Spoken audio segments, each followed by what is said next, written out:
Ang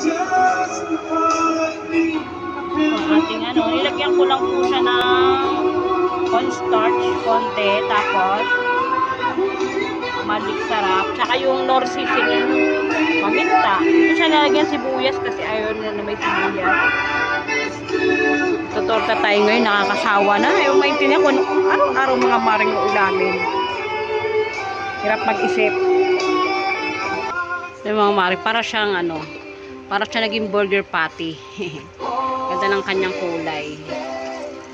I promise forever all this day, forever my heart.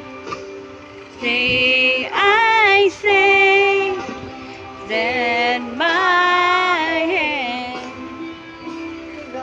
Magluto tayo ito mga mari. Ay, bulan. Paborito ng asawa ko yung mga ganyang ulam.